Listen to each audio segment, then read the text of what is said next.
Olá e bem-vindos! Hoje, a gente vai mergulhar num mistério do corpo humano que, olha, intriga muita gente.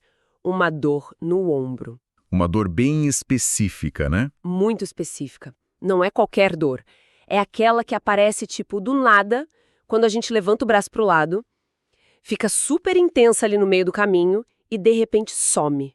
Como se nunca tivesse existido, mesmo com o braço lá em cima. A nossa missão aqui, baseada no material clínico bem detalhado, é decodificar essa mecânica, passo a passo.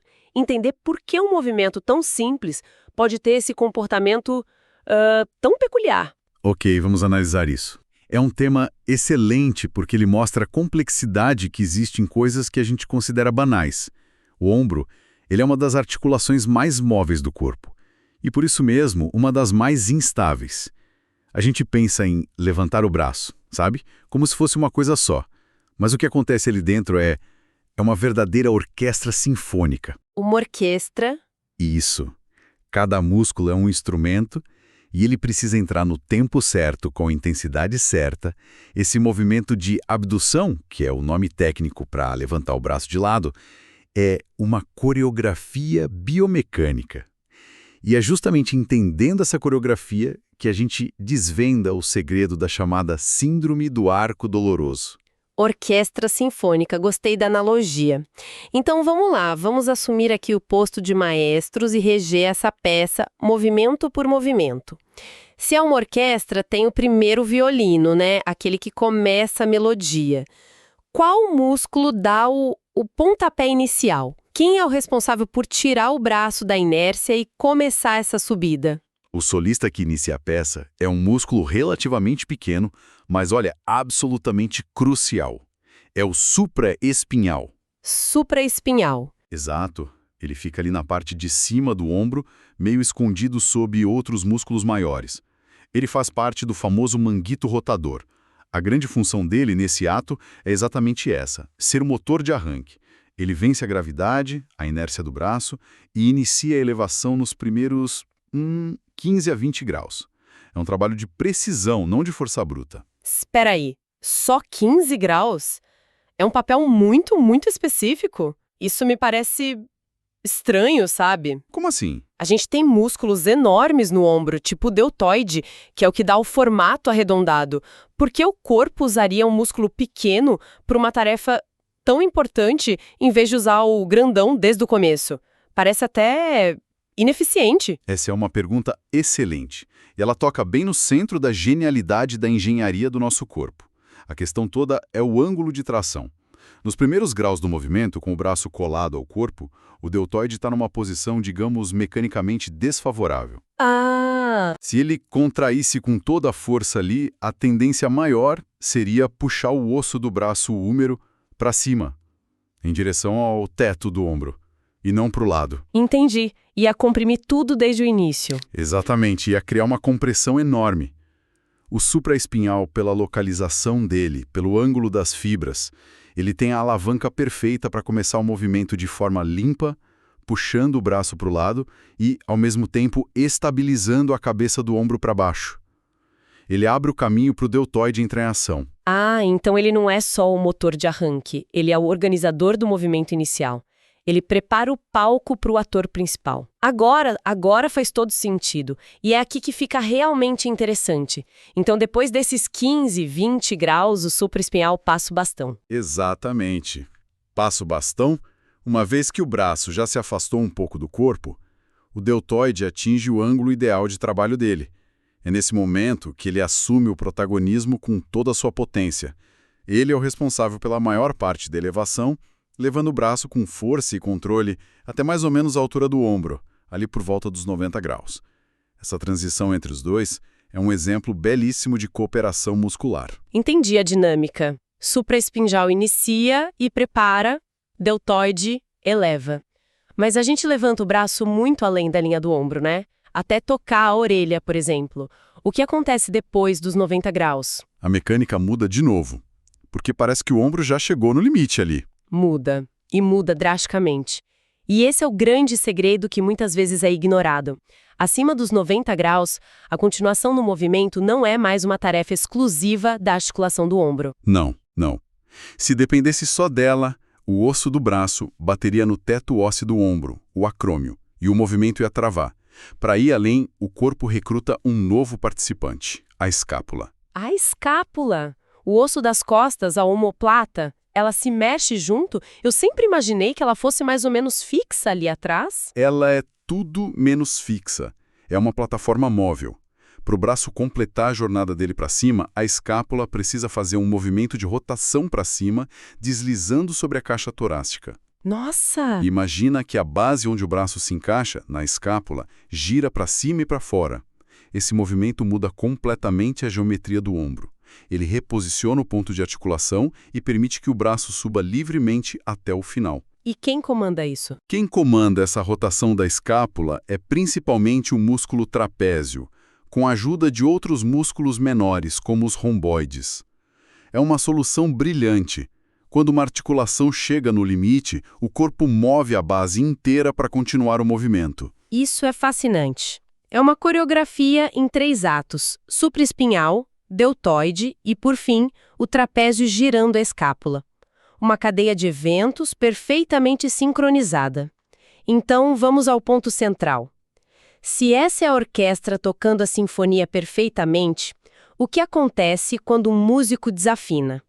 Como essa mecânica se conecta com aquela dor misteriosa que aparece e some? O material que a gente analisou aponta o problema para o tendão do supraespinhal sendo esmagado. Exatamente.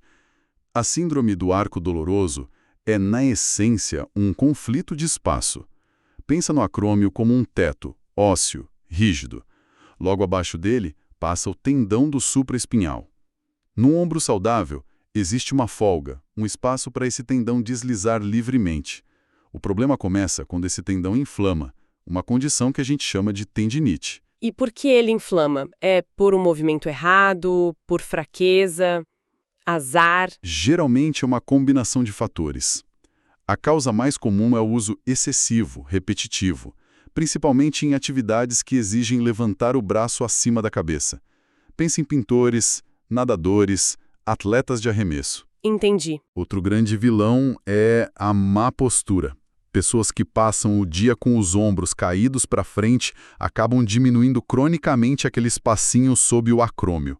E claro, tem fatores anatômicos. Algumas pessoas simplesmente nascem com um formato de acrômio mais curvo, mais ganchoso, que já predispõe a esse pinçamento. Quando um desses fatores leva à inflamação, o tendão incha. E um tendão inchado, num espaço que já é apertado... É a receita para o problema. Exatamente. Certo, o tendão inchado é comprimido e isso causa dor. Mas o que ainda não fecha na minha cabeça é o padrão, porque a dor só aparece naquela janela específica entre 60 e 120 graus. Se o tendão está inflamado, não deveria doer desde o comecinho? Ou continuar doendo até o final? Essa é a assinatura digital da síndrome, e a resposta está exatamente na mecânica que a gente descreveu. O intervalo entre 60 e 120 graus é o ponto geométrico de maior vulnerabilidade.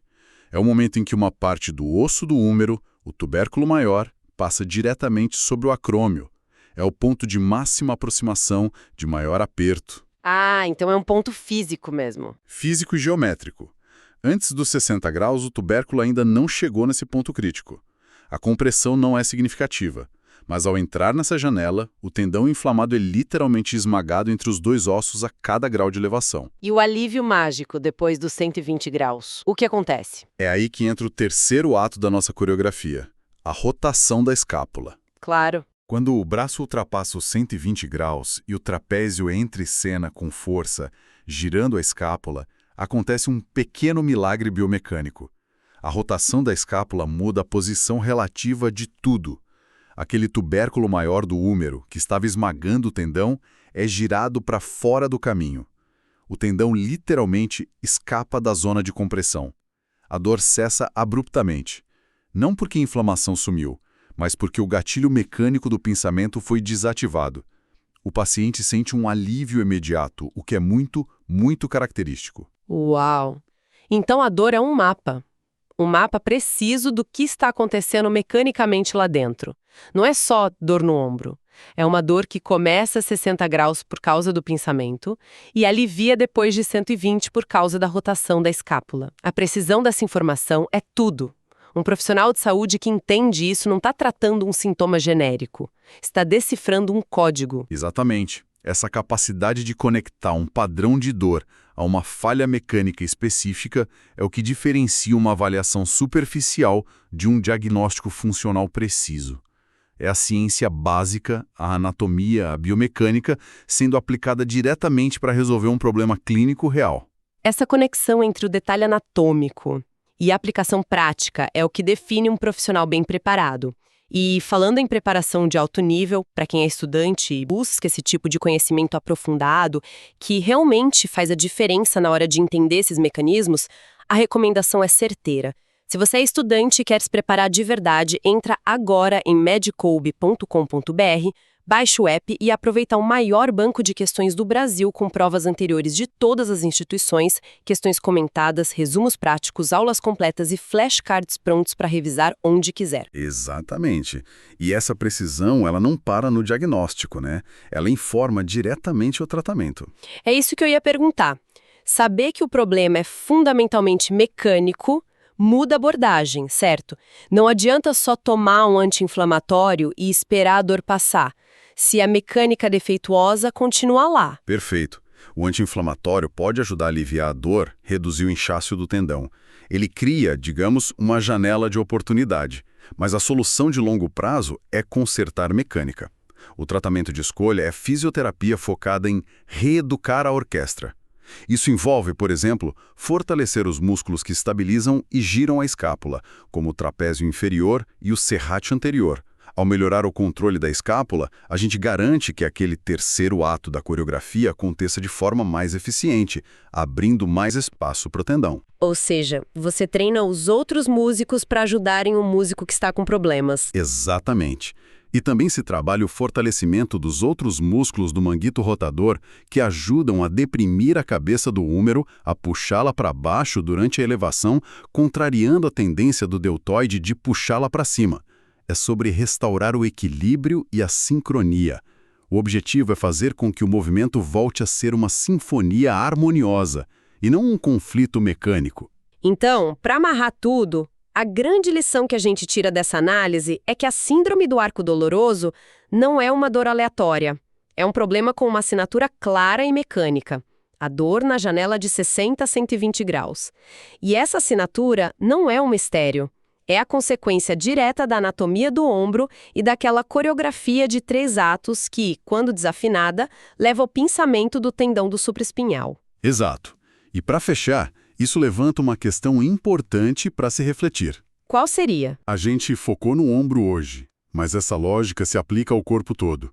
Quantas outras dores crônicas ou limitações físicas que a gente atribui à idade, fraqueza ou mau jeito não são, na verdade, problemas de sequenciamento, problemas na coreografia do movimento, como a interação sutil entre o pé e o joelho, ou entre a lombar e o quadril, pode ser a verdadeira origem de um problema que se manifesta em outro lugar. Isso nos convida a enxergar o corpo não como uma coleção de peças isoladas, mas como um sistema profundamente interconectado, onde o ritmo de um movimento pode ser a diferença entre a harmonia e